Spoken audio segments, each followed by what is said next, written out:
So we're always going to identify our patient by agency protocol. We are also going to follow state and federal regulations. We are going to abide by standard procedures or standard precautions, make sure that we're wearing gloves, hand hygiene. We are going to ensure patient safety and privacy, as well as promote good body mechanics. Okay, so for assessing for the need of oxygen, we are going to be assessing the respiration rate, rhythm, and depth. We're also going to be assessing for lung sounds, their color, capillary refill, their SpO2 level. We also are going to assess their medical history and see if they have a history of COPD.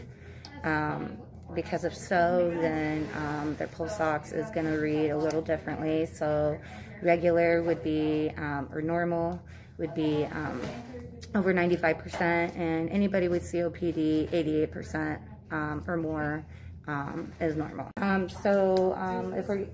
If we need to put a flow meter, we can put it onto the wall, or if it is a portable tank, we can attach it to the portable tank. We would get all our necessary supplies needed and assemble our O2 equipment. So if a humidifier is needed, then we are going to attach the cannula or whatever tubing device onto the humidifier. If not, then we can directly attach the tubing to the flow meter. Okay, so we're going to do the nasal cannula.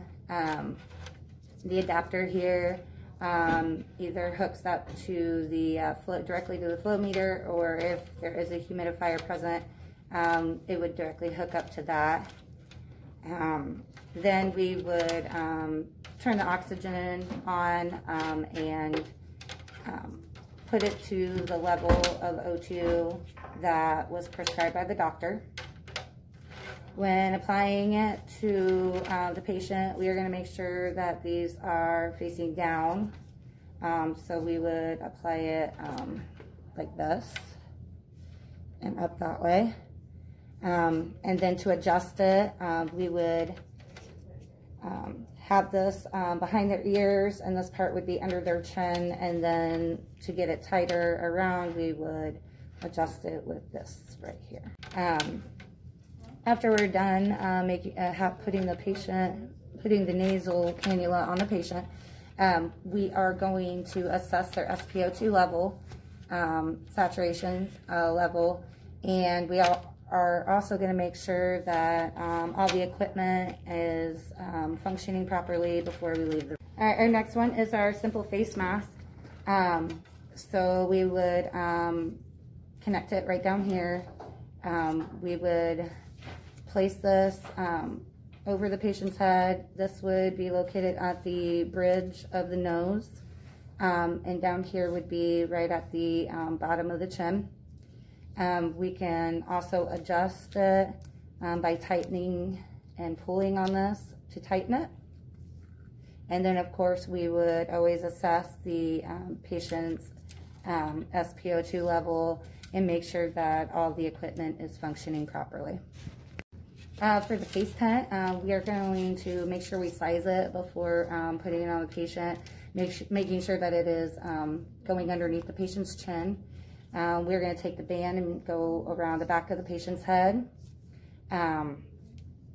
Of course, beforehand, we're always going to turn the oxygen tank on and adjust it to what the prescriber has recommended. Once we have it on the patient, we will make sure that we assess their SpO2 level and make sure that all the equipment is functioning. Okay, so for the non-breathable, the non-breather, we are going to turn the flow meter to 15 liters.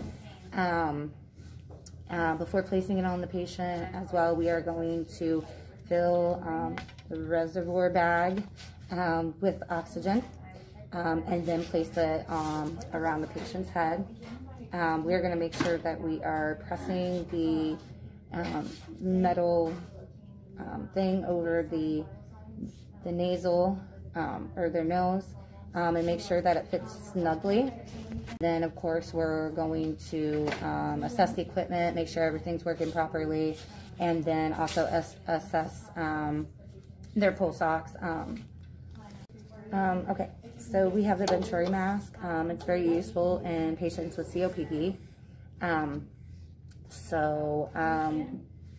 When placing this on the patient, we're going to make sure this the cone-shaped part is at the base of the mask, and then we would make sure that our oxygen tank is turned on and adjusted to the level of O2 that the doctor has prescribed.